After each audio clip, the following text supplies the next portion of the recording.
Bienvenidos una vez más a este canal y a este programa La Búsqueda. Recuerden siempre que tenemos que ir en esa búsqueda. Dice la palabra de Dios, busca y encontrarás. Y este día me acompaña mi querido compadre, porque acabamos Exacto. de ser compadres, porque él es el padrino de confirma de Jesús Antonio, mi hijo. Bienvenido, Roberto Andrade. Gracias, Tony. Para mí es un gusto, un privilegio. Y qué bueno compartir del Señor. Qué bueno compartir la Gracias. alegría del Evangelio. Así Y es. bueno, pidiéndole desde ya sus gracias para que podamos, por la inspiración del Espíritu Santo, pues conversar lo que venga conforme a su deseo y voluntad. Eso. Aquí vamos a estar platicando. Usted no se vaya, quédese aquí con nosotros. La idea es que en este momento que vamos a compartir un momento tranquilo con Roberto, podamos llevarle a usted un mensaje, sobre todo a aquellas personas que quizás no pertenecen a alguna comunidad, quizás no son católicos, puede ser que seas hermano evangélico o no seas nada, o no estés en ninguna comunidad, en ninguna iglesia, porque Dios ha venido a llamarnos a todos y nosotros solo vamos a compartir un ratito de nuestra experiencia en nuestro caminar con Dios. Y este día queremos hablar de una santa y mística también, ¿verdad, Sí, Roberto? Sor Faustina Kowalska. ¿Quién era ella, exacto. Roberto? Vos has leído un poquito acerca de ella, ¿verdad? Bueno, Sor Faustina, sí, me encanta la historia de Sor Sí. Faustina, me inspira mucho. El apóstol de la misericordia, Ujú. por designio y mandato de Dios, que digna colocar sus ojos sobre esta hermana, una Ujú. religiosa polaca, Ujú. que recibe una misión en sus manos, en buen salvadoreño, una papa caliente, Ujú. ¿verdad? Porque considerando los tiempos de Dios, la didáctica de Dios, la Santísima Trinidad tiene a bien en el momento de la historia que correspondía llamar a su hija para que ella diera a conocer a la humanidad, al mundo entero, una profundidad del corazón de Dios que era necesaria Ujú. y que es necesaria.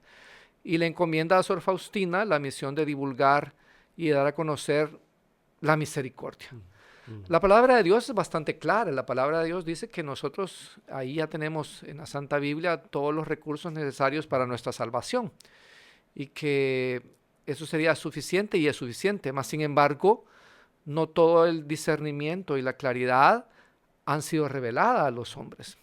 Vamos como el buen maestro, él nos va a lo largo de la historia enseñando paso a paso Claro, y poco a poco. nos va abriendo el discernimiento, el Ujú. entendimiento, porque si no ha pasado antes, porque todavía no tenemos la Ujú. capacidad de masticar. Ujú. La didáctica de Dios es bien interesante. Uno decía, ¿por qué no lo hace todo como que un plus y ya Ujú. el hombre tiene todo entendimiento? Pero no es así como Así Dios es. piensa. Él nos lleva paso a paso y en este paso a paso, en el decorrer de los años, de los siglos, Él va levantando hijos, va levantando hijas, va levantando santos y santas Ujú. que vienen por revelación e inspiración divina a enseñarnos, Ujú. ¿verdad? Y a hacernos discernir lo que está en la palabra, dándonos un mejor entendimiento, Ujú. siempre con el propósito último de Dios, que es la salvación de Sí, sus hijos, la salvación. sí. Entonces, eso se le encomienda en un tiempo Ujú. específico a Sor Faustina para que la humanidad conozca el corazón misericordioso de Dios. Todos Correcto. hablan de la misericordia, pero a veces no hemos entendido en su profundidad a qué se refiere la Ujú. misericordia de Dios. Ujú. Y exactamente eso es lo que Dios le encomienda a Sor Faustina. Sí. La palabra misericordia. Como vos Perdón. decías, Roberto, la palabra misericordia a veces no la entendemos. Creemos que la podemos, como que la pudiéramos relacionar con la piedad. Sí. Y sí tendrá una relación, pero fíjense que viene del latín misere, que quiere decir miseria, desdicha, y cordis, que quiere decir corazón. Entonces es como la miseria y la desdicha de un corazón, pero ¿qué? De un corazón que está lejos del amor. Y el amor, pues Dios es amor, todos sabemos eso. Es un corazón y una persona que está totalmente alejada y por eso es que vive en esa... Ahora está muy de moda lo de la depresión, la ansiedad, gente bipolar, con tantas cosas que no es que se hayan inventado, pero términos quizás psicológicos que siempre han habido, pero que ahora se han puesto más de moda, incluso después del COVID-19. Sí. Entonces, la misericordia alcanza hasta ahí, pero eso no quiere decir que la misericordia sea como una luz verde para pecar. Claro. Y a veces confundimos eso. Bueno, Dios es misericordioso, Dios sabe que el yo Papa soy bueno, así. ¿no? Que todo lo permite y lo perdona, ¿no? Exacto, y no es así. Entonces, a Sor Faustina creo que incluso ella en su diario cuenta muchas experiencias que ella tuvo, porque esta es una revelación privada que está avalada por la Iglesia. Sí. De hecho, pues hay hasta una devoción a la divina misericordia. ¿Y cómo es eso? Vos, yo creo que has leído un poquito acerca del diario de Sor Faustina. ¿Cómo comienza más o menos esa relación mística entre ella y Jesús? Bueno, no es que haya leído tanto de ella, Sí. me apasiona la lectura de ella. Y en primer lugar, el diario de Sor Faustina es algo que se debe leer bajo un espíritu de oración y sin prisas. Sí. Porque no es un libro histórico que vas leyendo y que hoy llegas hasta la página X y mañana hasta la página Y. Porque el Señor te revela muchas cosas. Y yo creo que lo especial en Sor Faustina es que nace de un puro y genuino relacionamiento amoroso entre el padre y su hijo. Creo que esa es la fuente de Sor Faustina, en un afán real y un esfuerzo verdadero por cada día no ofender a Dios, en cada día ser fiel hasta en lo mínimo. A mí el libro me encanta porque resalta a lo largo de todo el texto siempre una profunda humildad, reconociendo la pobreza, reconociendo la incapacidad del ser humano de por sí solo producir un fruto, ¿verdad? Y a veces hasta cómo el ser humano se elude pensando, entre comillas, que lo está haciendo bien, que es bueno y que él por sí solo está haciendo algunos logros importantes. Y Jesús hasta en un momento le dice, bueno, ofréceme lo que realmente es tuyo, porque lo que realmente es mío, a mi entender, es lo que yo poseo. Es lo que me hace a mí sentirme tal vez alguien o algo. Y cuando delante de Jesús, Sor Faustina, le es revelado que lo único que ella posee es su miseria, y cuando lo único que tú tienes es tu miseria, te das cuenta de eso y le dice, bueno, entrégamela, porque eso es lo que yo quiero de ti, tu miseria, el ser humano queda desprovisto, queda desprotegido de lo que le pertenece, porque lo único que le pertenece, siendo su miseria, y le pide que lo entregue y que sea revelado, que sea ofrecido, entonces de repente te quedas desnudo delante de Dios, porque ya no tienes apariencia, ya no tienes nada que pueda ser agradable. Es más, entregas aquello que está más escondido en tu corazón y que no quieres que se vea. Pero cuando el Señor te revela delante y quedas tal cual tú eres y entregas eso, ya no tienes nada. Correcto. Y entonces al no tener nada, entonces el Señor te dice, aquí es donde yo te quería. Claro. Así es como yo te quería, porque aquí, a partir de este punto, sí me es útil. A partir de este punto sí puedo trabajar contigo. A partir de este punto sí tú puedes ser un apóstol, un discípulo, un servidor, porque reconoces tu nada y reconoces tu todo en mí. Porque ahora sí entiendes que sin mí sí puedes ser algo y sin mí no eres nada. Entonces ahí sí dices, ok, me acojo a lo único que puedo acogerme, que es tu misericordia. Y entonces ahí cuando tú entiendes eso, y qué es lo que Sor Faustina entendió, entonces dices, ahora tiene sentido, mi todo eres tú. Sin mi todo no soy nada, y mi nada es nada porque tú no estás en mí.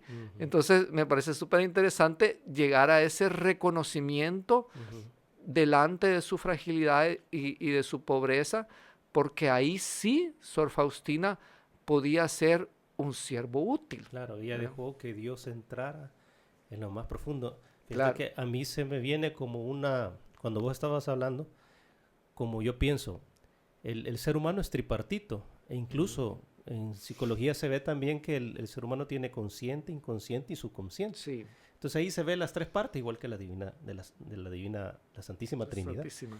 Y en esa parte del subconsciente, Ujú.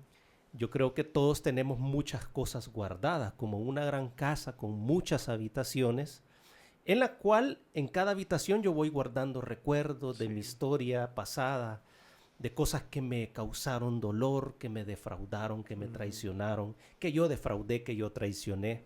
Entonces vamos guardando todo eso y se nos van llenando las habitaciones. Entonces Dios, creo yo, pienso que cuando Dios entra con su misericordia, Él no anda buscando tantas cosas malas ni tanta experiencia. Él solo anda buscando, como vos decís, esa habitación donde está toda mi miseria. Pero ahí debe de haber una habitación en donde yo tengo que haber metido en esa habitación y le metí llave y la bloqueo incluso de mi subconsciente o de mi consciente, y es ahí donde Dios quiere entrar. Porque una vez yo le abro la puerta de esa habitación y logro que entre, porque creo que Sor Faustina también le decía, Señor, pero si yo te lo he dado todo, te he dado esto, te he dado aquello, te he dado... ¿Y qué más me pides? Y es ahí donde le dice, tu miseria. Dame tu miseria. Eso es lo que quiero. Porque cuando le damos la miseria a Dios, le estamos entregando, como vos decís, todo. Y quedamos desnudos ante la misericordia. Y yo creo que hoy en día, hablábamos al inicio, se malinterpreta la misericordia con la permisibilidad. Sí. ¿Verdad que sí? Claro. ¿Por qué? ¿Por qué crees? Lo que sucede es que pensamos que la misericordia es un sinónimo de que yo puedo hacer a mi antojo lo que yo desee, porque siempre tengo una herramienta que se llama confesión y siempre voy a ser perdonado. Pero la palabra dice, no sé si en Eclesiástico o en Eclesiastés, dice, no digas pequé, no pasa nada, voy a ser perdonado. O sea, es cierto, la misericordia de Dios alcanza para cuando un corazón arrepentido, humillado, un corazón contrito, desea una restauración de su vida y un perdón de Dios, siempre y cuando hay un propósito de enmienda. Yo no puedo propositalmente estar pecando pensando que, bueno, me voy a dar una canita al aire y el domingo me voy a confesar. Esa es una concepción errada de la misericordia. Yo creo que hasta es más pecado hacer algo así. Entonces, y aparte de eso, un padre una vez me decía en una confesión, mira, el estar cayendo constantemente en esa rutina de pecar y te venías a confesar, pecas y tenías que confesar, no, pues Dios me va a pecar y voy y vengo, no hay un propósito real de una lucha verdadera, una batalla espiritual contra mis deseos impuros y mi pecado, es como un carrusel, me dice. El carrusel está girando, y tú tienes la libertad de bajarte, te bajas y te subes, te bajas y te subes. Y eso lo haces constantemente, pero va a llegar un momento en que por X o por Y no vas a poder regresar, no vas a poder volver a subir. Y entonces en esos momentos es cuando tú colocas en riesgo lo más preciado que Dios no quiere que coloques en riesgo, que es tu alma. Entonces el alma es lo que Dios quiere, el alma es lo que Dios prioriza. Y Él la prioriza de una manera bien natural y simple, que es alcanzar la salvación, alcanzar la eternidad. Entonces Él no quiere que tú te coloques en riesgo. Él no quiere que tú estés jugando como la ruleta rusa en un revólver, ¿verdad? Él no quiere que estés subiendo y bajando de un carrusel. Él quiere que tú te esfuerces por vivir una vida de gracia y santidad. Sí. Él entiende tu fragilidad, Él entiende tu pequeñez, Él entiende tus debilidades que son innúmeras, mas sin embargo, Él lo que necesita ver en ti es una actitud de lucha, una actitud de perseverancia, una actitud de persistencia, una actitud de no estar satisfecho con tu fragilidad, ¿verdad? Porque yo podría tener una fragilidad cualquiera, qué sé yo, unos malos pensamientos, pero si yo no hago un esfuerzo constante, sólido, coherente de luchar contra mis malos pensamientos, entonces yo no estoy colocando mi esfuerzo lo suficiente. Y entonces ahí como que yo pierdo, voy a decirlo así, algún mérito, porque no me esfuerzo lo suficiente, no hago lo que debo de hacer, y entonces caí de la manera más simple posible. Entonces, ¿qué significa esto? El enemigo no es nada de original. Siempre te va a tentar en lo mismo de siempre y las mismas formas de siempre. Resulta que yo no he sido capaz de armarme lo suficiente para luchar contra esa tentación y por lo tanto no necesitamos de mucho para que caiga. Es una desgracia. Con las mismas tonteritas de siempre uno cae. ¿Por qué? Porque yo no estoy lo suficientemente tomando el compromiso para no caer en aquello que no debo de caer, porque no he tomado mi responsabilidad. Entonces creo que ahí es donde la concepción de la misericordia es errada, ¿verdad? Porque yo no estoy haciendo lo suficiente. Sor Faustina tenía una lista, a mí me encanta. Tenía una lista de las veces que fallaba y de las veces que acertaba. Claro, a ella le salían 98 acertadas y 2 falladitas, ¿verdad? Y la fallada era porque no dio un buenas noches, no dio un buenos días, no eran aquellas cosas megas, pero... Claro, una cosa que parecía pero que no... me encantaba cómo se, lo voy a decir en ese término, cómo se policiaba, cómo se vigilaba, cómo estaba atento. Entonces, a veces los cristianos parecemos, el buen término, andamos de boca abierta, paseando y nos agarra de sorpresa. La tentación es como un gato que te salta de la maleza de improviso. Así, pero como no estamos atentos, en aquella tonterita básica caímos.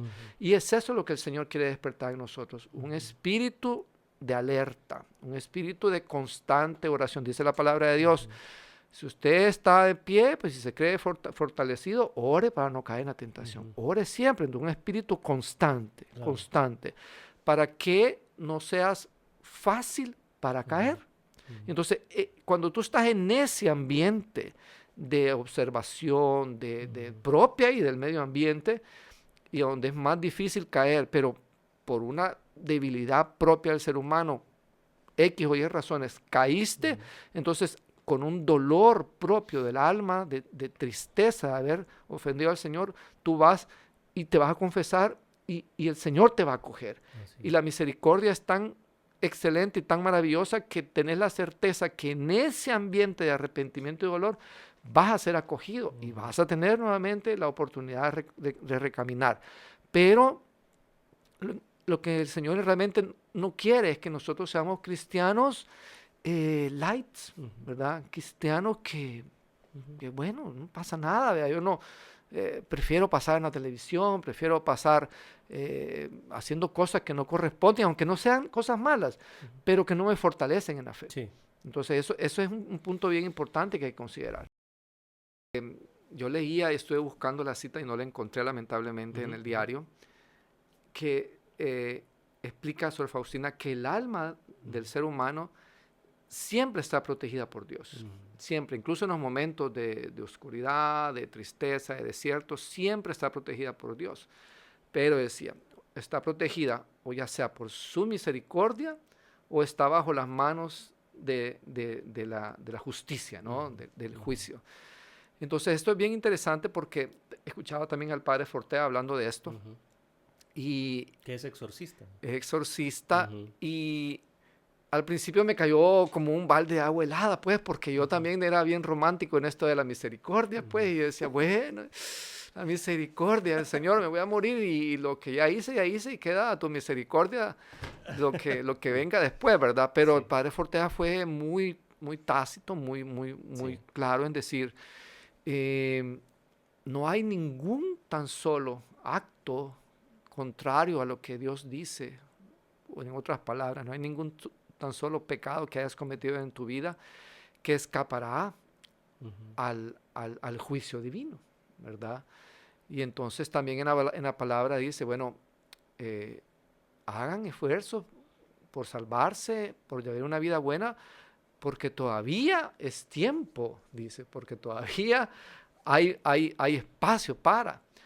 Y entonces eso significa que Dios no es malo, simplemente Dios es perfectamente justo. Y si bien tú puedes a través de las gracias de la misericordia en estos tiempos, a través de una buena confesión y una conversión de vida, alcanzar la gracia de la vida eterna, a pesar de que hay un tiempo de purgatorio, la justicia divina sí nos hará reparar las faltas que hemos cometido hasta ahora.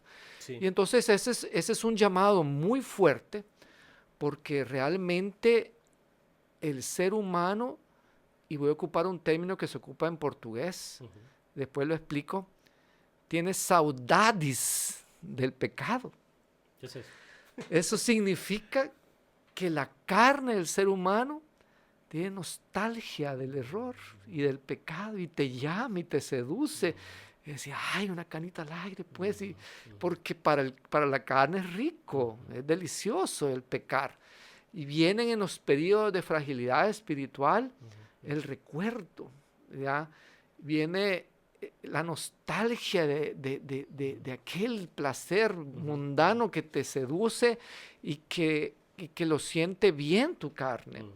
Y entonces es aquí donde el cristiano debe recordar, ok, pero también habrá un juicio para aquella falta. Y entonces es interesante porque el ser humano, al final de cuentas, el cristiano tiene dos herramientas fabulosas. Una es la misericordia, decir, no, yo no quiero ofender el corazón de Dios, pero también es la otra que dice, no, yo no quiero pasar por ese juicio. Y entonces es como que una fuerza que te da, bueno, no, Señor, yo no quiero hacer esto. No quiero ofenderte. Y eso es lo que dirigía más el corazón de Sor Faustina, un pavor a ofender el corazón de Dios. Claro. Pero dos, también un conocimiento muy claro, muy objetivo de que no la vas a pasar bien en el purgatorio, porque no es una sala de espera. Porque hay un montón de cosas que todavía necesitan ser reparadas, que obedecen al juicio. Y eso es importante tenerlo. Sí. Y si bien es cierto, bueno, tenemos un año de gracia, tenemos las indulgencias, un montón de cosas que la iglesia nos da, nuestra iglesia católica maravillosa, mas sin embargo el cristiano debe ser muy, muy claro y muy, muy consciente. Y entonces ahí uno hace un recuento histórico, ¿no? Yo a veces... yo soy una persona muy, muy pensadora, medio filosófica, y si yo escribiera un libro, no sé si se parecería más a Frank Kafka o qué, pero Dios así me hizo. Sí, sí. Y entonces me pongo a pensar, bueno, Señor, y entonces ¿qué chiste seguir viviendo si ya sabes que yo soy débil, si ya sabes que yo peco, y que seguramente los años que me resten de la vida voy a seguir sumando a la cuenta negativa? ¿Entiendes? Es una forma de pensar bien interesante. Pero ahí es donde viene, no, pero la cuestión es que la misericordia de Dios desarrolla en tu alma las gracias para que tú luches en tu presente. Así es. Y no va a pasar desapercibido a Dios ese esfuerzo. Es que yo creo que cuando la misericordia, como vos decías, como lo que estás diciendo ahorita, cuando la misericordia llega y te levanta de tu miseria, y así como esta mujer que, pues sí, ella ya no merecía vivir, pero Jesucristo la perdona, la misericordia de Jesús la alcanza y le devuelve la vida, le devuelve su posición como mujer, su posición en la sociedad, vuelve a ser otra persona. Ahí viene la acción del ser humano agradecido y dice, bueno, este tipo, este hombre que me acaba de perdonar, que por él no me mataron, que por él no perdí la vida, que por él no fui a parar a la cárcel, lo voy a seguir. Quiero conocerlo más. ¿Quién es él? ¿Quién es este que acaba de sanar mi corazón? Entonces viene esa acción como de quererse enamorar más de Jesús. Sí, esa es la batalla de todos los días. Ese es el afán del alma de intentar ser útil al Señor y caminar en su gracia. Un estilo de vida diferente. Un estilo de vida. No es un camino sencillo, pero es un camino que el simple hecho de tomarlo ya es una cuestión agradable para Dios. A Dios le agrada ese fuego. Él entiende nuestra fragilidad. Y entonces, pero conforme tú te metes en ese corazón misericordioso, tomas de esa misericordia, el beneficiado siempre vas a ser tú. Y yo solo quiero hacer un comentario que decía el Monseñor Alas. Decía, ven al Santísimo. Y si no tienes nada para decir, no digas nada. Y si te duermes ahí, pues duérmete. No pasa nada. Porque ese es como cuando tú sales del vehículo y vas de un lugar A a un lugar B, por mucho que lleves paraguas y sombrilla, está cayendo una tempestad, te vas a mojar. Entonces, eso es la ida al Santísimo. Ven, no importa, pero está ahí. Te va a alcanzar su gracia. Claro. Algo te va a hablar el Señor. Y yo he sentido mucho deseo en mi corazón de estar haciendo eso. Yo le decía a Laura, a mi esposo, en estos días, mira, me fui al Santísimo y me dio una dormita tan buena. Pero yo estoy ahí delante del Santísimo y me dormí. Hay días rezo, hay días hablo, pero la gracia sobreborda, es sobreabundante y en el momento X el Señor te la va a revelar. Te la va a revelar con qué propósito tú estabas ahí en aquel momento o simplemente con qué propósito estabas para rezar por alguien, interceder por alguien. Hay tantas necesidades. El Señor te la va a revelar. Pero la cuestión es estar en una actitud permanente de batalla, de lucha. Creo que ese es el camino de la misericordia. Deshacerse de lo que no te pertenece, llenarse de su gracia y compartir la misericordia con el hermano. Dice un predicador brasileño, Dunga. Ajá, sí. Canta también, ¿verdad? Canta, predica. Sí. Decía, bueno, yo era muy fácil para el adulterio. Yo iba a los prostíbulos, decía él. Y entonces en mi proceso de sanación, Dios me reveló que en el camino de mi casa al trabajo pasaba enfrente de aquel lugar. Y entonces me dijo, no, váyase por otro lugar. Claro. Cambiaba la ruta porque él sabía que el simple hecho de pasar enfrente de aquel lugar desarrollaba en su mente los pensamientos y los recuerdos. Y entonces lo que tú dices, las pequeñas acciones, los pequeños movimientos. Si yo soy alcohólico, pues obvio que voy a estar lejos de un lugar donde hay alcohol. Si yo estoy viciado al cigarro, es obvio que no voy a compartir con gente que fume.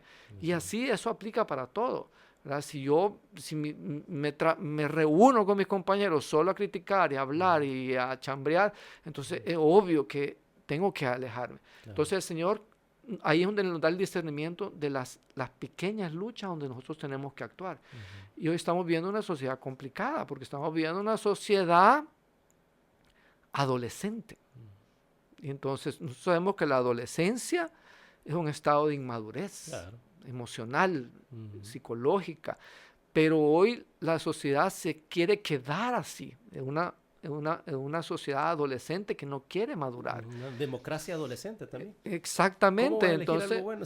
Sí, entonces ahí vemos gente adulta, inmadura, viviendo una adolescencia eterna, que no quiere madurar. Y entonces ahí es donde el ser humano entra en grandes conflictos. Y hoy vemos lo que estamos viendo. Entonces el cristiano es el que está llamado a abrir los ojos también en la moda, en la música, en lo que se lee, en lo que se escucha, en lo que se ve, en la forma de vivir. Yo que comparto con muchos alumnos, muchachitos jóvenes, universitarios, muchos de mis alumnos están con psicólogos, como tú decías. Muchos me dicen, yo no me siento a gusto con mi apariencia, yo me quiero operar la nariz, yo me quiero poner botox. Niños de 21, 22 años. ¿Qué necesidad yo estoy solo, yo estoy triste, y abren el corazón porque realmente no puedes encontrar nada a donde no hay nada. No puedes encontrar todo donde no hay nada, ¿verdad?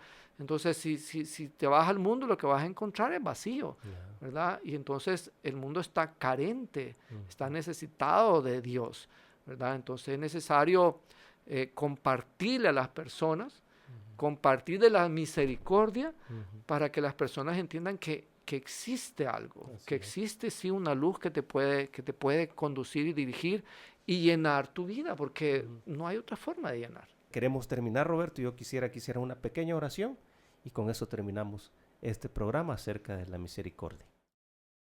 Amén. Señor Jesús, te damos gracias por este momento de compartir. Entendemos, Padre, que nuestra pequeñez es muy grande, que nuestra falta es enorme, pero entendemos también, Señor, que tu misericordia es infinita, que no hay falta, pecado o debilidad que no pueda ser lavada en tu corazón, y que hay esperanza, Señor. Hay esperanza para el ser humano, hay esperanza para tus hijos, y que aunque parezca un tronco cortado bajo el sol, secándose, mismo así, Señor, ese tronco es capaz de dar un nuevo árbol, un nuevo ramita, un nuevo verde. Así es nuestra vida, Señor. Si tú te encuentras, hermano, seco, triste, te sientes abandonado, sin sentido, yo te quiero decir, hermano, que hay esperanza. Hay esperanza en Dios. Dios puede restaurarte, Dios puede levantarlo, y no solo puede hacerlo, Él quiere hacerlo, Él desea hacerlo. El Señor sueña contigo, tú estás en sus planes, estás en su corazón. Su misericordia es para ti y para mí. Llénanos, Señor, con un espíritu de coraje, de lucha, de voluntad, para que tomemos, guiados por tu espíritu, la decisión que una vez tomada será respaldada con tu poderosa mano, Señor, con tu poderosa gracia. Y un día podremos dar testimonio de donde hemos sido sacados, Señor, para honra y gloria del Padre. En el nombre de nuestro Señor Jesús, Señor, oramos. Pedimos la gracia del Espíritu Santo y la intercesión de nuestra Santísima Madre, la Virgen María. Amén. Así terminamos este programa. Les pedimos que ustedes también se puedan suscribir a este canal y puedan compartir estos videos. Así que nos vemos en la próxima. Gracias, Roberto. Amén. Gracias a ti, Tony. Dios les bendiga. Un abrazo, hermanos. Bendiciones abundantes. Cuídense.